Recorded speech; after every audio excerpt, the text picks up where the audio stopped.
long is it going to take to fill up?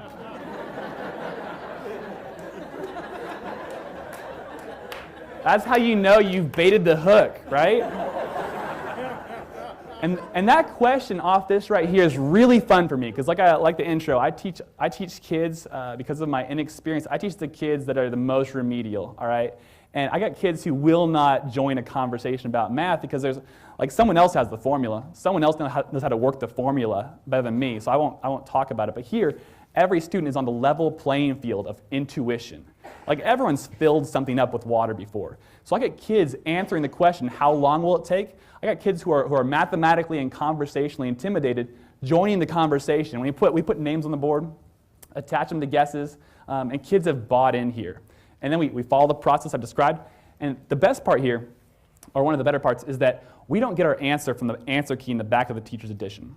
We instead just watch the end of the movie. And that's terrifying, all right? Because the theoretical models that always work out in the answer key, the back of the teacher's edition, like that's great, but it's scary to talk about sources of error when the theoretical does not match up with the practical. But those conversations have been so valuable, among the most valuable. So I'm here to report some really fun games with students who come pre-installed with these viruses day one of the class, okay?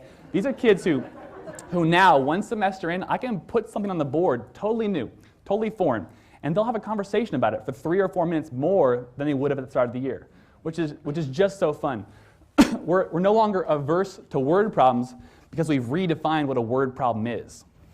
We're no longer intimidated by math because we're slowly redefining what math is. This has been a lot of fun. I encourage math teachers I talk to use multimedia because it brings the real world into your classroom in high resolution and full color.